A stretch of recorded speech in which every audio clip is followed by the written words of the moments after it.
Hi guys, I'm Shmi, and today you join me on the Ferrari stand at the 2017 Frankfurt Motorshow, where behind me is the brand new Ferrari Portofino. It's the world premiere, the global debut of their new GT car. They update the revision to the California and California T, and today I'm going to show you all around it, outside and in, because, well, look at it. It is a gorgeous, gorgeous convertible supercar. This thing is really quite special, and there's quite a lot that's actually changed from the California and the California T. So let's start going around the exterior, and this car is painted in Rosso Portofino, which is a beautiful multi-layered dark red paintwork. Perhaps it doesn't even come out as well on the camera as it does in person, but it is a lovely, lovely color choice. Now, it's named Portofino after the small little Italian town I've visited before. It's a beautiful location, similar, I suppose, to California. It's not named after a racetrack, but it is named after the kind of environment that you want to drive a car like this with the top down. And one of the coolest things about this car is that hard top, when it's up, which I can show you shortly, actually has a very seamless integration and a nice way that it comes down towards the rear deck lid. I'll show you more of that in a moment, but firstly let's talk about the numbers. Let's come around towards the front. Up front, a revision to the 3.9 litre twin turbocharged V8. It now has 600 CV or 600 horsepower, which is 40 more than the previous California T. It also has 760 Newton meters, so 0 to 62 miles per hour or 100 kilometers an hour is now a 3.5 second sprint, and the top speed is up to 199 miles per hour total. Now visually you can see it is substantially more aggressive, more beefed up all around, starting around the front, larger openings for airflow and cooling, the front splitter, side skirts. You've got extra areas for airflow through the rear or through the front wheel wells, which I can show you. If I come around to here, you can see the way the air is managed around here through the side. It comes out back through here, so the air management to reduce the swelling of air in there for aerodynamics. Of course, coming along the side, carbon fibre side skirt. And we come around towards the rear, where you've got the distinct tail lights, top and wide at the sides, and then down at the bottom, with a very aggressive diffuser, you have the quad tail pipes as well, again with very sporty finish and design to them. As we come around, we can see a little bit of the diffuser as well, which has some interesting aerodynamics and shapes going on down there. Now up towards the top, the boot lid has quite an aggressive rear spoiler line, which I think really enhances the car. Brake lights installed right up towards the top. But of course, this is a convertible, and this car is sat here with the roof down, so let's wander around and just come and have a quick glimpse through towards the interior, where you can see immediately they've brought in the new 10.3-inch screen that has Apple CarPlay amongst other features, and also on this car the passengers displayed too. Otherwise, very familiar Ferrari. Has 18-way adjustable seats for extra comfort, but the whole car is actually now 80 kilos lighter than the previous generation, which is really quite significant. It has the same 7-speed dual clutch, but again revised now to handle E-diff 3, more grip and control, working all in harmony, as well as slightly stiffer springs versus the previous California T, 15.5% stiffer at the front, 19% stiffer at the rear, which gives a ride more familiar from the handling speciale package that was available on the California T later on through its lifespan. So looking at this car, it's beautiful, but let's move over towards this one beside me here, which has the roof up in place, and you can see here exactly what I was talking about, the way this two-part folding roof mechanism, it almost blends very coupe-like through the back of the car. So you have a two-part roof or sort of visual area. You have the bonnet section, but then the one part over the canopy right back towards the rear edge, where typically the hardtop convertibles would come down awkwardly to here, and then you'd have a flat section, and it never really works very well. And on this, they've done a wonderful, wonderful job of really integrating that and making it work, in my mind, exceptionally well. And like the 812, you have this area here for the airflow over the car. I'm not particularly the world's biggest fan of the satin paintwork, but I can appreciate it. And on this car, with the dual tone of the wheels as well, the diamond cut wheels, it does look rather good, with the yellow theme continuing through from the center caps, the ceramic brake calipers and the Scuderia shields, because as with all modern Ferraris, comes as standard with ceramic brakes. So back round the front actually, while we're here, you can see the carbon fibre splitter.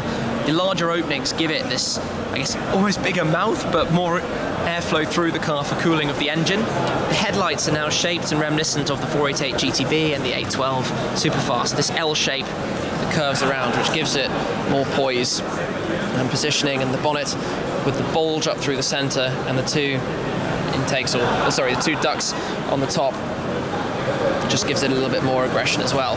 If I come round towards the rear, down here, there should be a button to open the hatch. There we go. Let's open this up, and we can see the roof that is currently folded away in the boot. Now, one interesting thing about this is how open that actually is.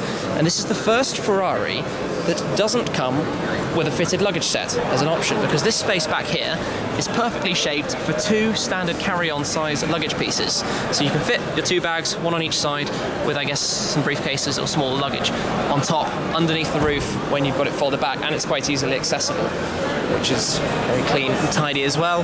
And in traditional Ferrari style, you have the plaque here with the options list and specification for each specific car, and the details as well, which is always a rather nice touch. So let's reach up, just pull that down. That's a very light panel actually. Noticing pulling that down, it's extraordinarily light. If we come around to this car quickly, we can open it up. The button is under here. You can see what the boot looks like when the roof is in play, and you can pull this section and move it out of the way so you get a little bit more space available to you there for your luggage. Slightly awkward shapes, but obviously you'd have to have this back folded down like that in order to fold the roof back down. So let's pull it down. There is a latch underneath. That is remarkably light.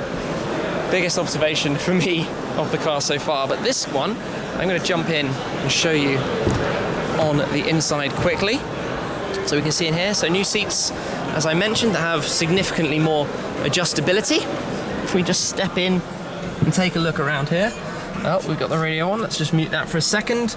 But you can see the familiar Ferrari style dashboard with a large central rev counter, dual displays on either side which are controlled through the jog dials on different sides of you, depending which mode or setting you'd like to be in. So the VDA with your different driving modes, or trip information, turbos, or just going through your settings. There's a lot in there that you can see and that you can play with and go through. Then on the right, you can have your navigation, all sorts of other controls and bits and pieces as well. Then down here, you've got the very large, nice central display, which is super smooth and flows very, very quickly for this kind of thing, and gives you a lot of information, as well as over here having the passenger information display, which turns on by touch, which is quite cool. And you can see here again, you can have various bits of information. You can set it up to, well, control the media, so the passenger can change the radio, next track, last track, or see information about how you're driving. What speed are you doing at the moment? This is a wonderful option that's available on the car. Then looking around, there's actually 5 centimeters more space for your rear passengers. So those who had children in California who had no legs, now that your children are 5 years older and have grown some legs, they can still fit. The seats can come forward a little bit more and have some room down there. And then down here in the center, this is familiar storage bucket area, carbon fiber inlays, all very nice. Cup holder, armrest with a USB port and the like back there. Generally, some decent space and storage possibilities for you. That's spring-loaded slightly. The steering wheel, usual controls on the wheel, the new style Ferrari steering wheel, but with the LED carbon driver zone here, so you've got the shift lights up towards the top, as well as the new look Manettino Comfort Sport and ESC off, so not a huge amount of options available to play with and press on there, but generally it's a nice update. I don't think anybody could complain about the change from California T to Portofino. It's really nicely revised. I think the lines of the car, I didn't close the door properly, the lines of the car are very, very well worked on. Just look at it.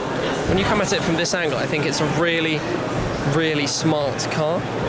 Just imagine driving on one of these along the Italian Riviera through Portofino. Wouldn't it just be heavenly? Just sat watching it turn around in front, I think it's gorgeous. really, really, really nice look, especially in this paint colour. And if I just come closer just to show you a different look at the interior trim, so this car in the black leather with the red stitch and the silver components rather than all the carbon. It can be pulled off in different ways, but just as nicely, I feel. So yes, that's a good look around the Portofino.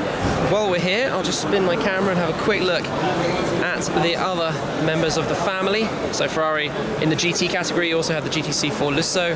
Obviously this is a colour scheme that particularly takes my fancy. We're familiar with the Lusso T, depending if you have a V12 or V8. The new 812 Superfast, which is a car I am utterly obsessed with at the moment. I drove it at the launch at the Fiorano test track and it was glorious. The sound of the V12, 800 horsepower. It's a wonderful, wonderful machine. It looks so, so good, and this is in their extreme sports category.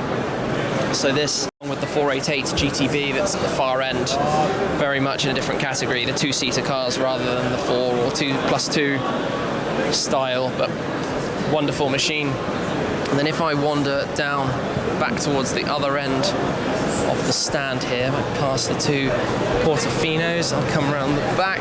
We have the 488 GTB in Rosso Corsa at the end, very bright under the lights.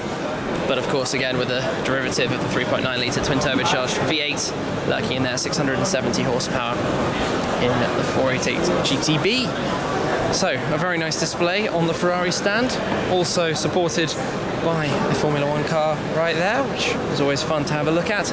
But the big news is the Portofino, and I think it's a great looker. I look forward to driving it. Expecting to have a first go maybe in spring next year or thereabouts. I think delivery's coming through to customers a little bit later, circa £160,000 or so, although pricing not yet confirmed for the UK, depending on currency and the like. So, there we go, Portofino. What do you think? Let me know in the comments down below what you think of Ferrari's new open top. I'm going to wrap it up there though. Thanks again, and I'll catch up with you again very soon. Cheers!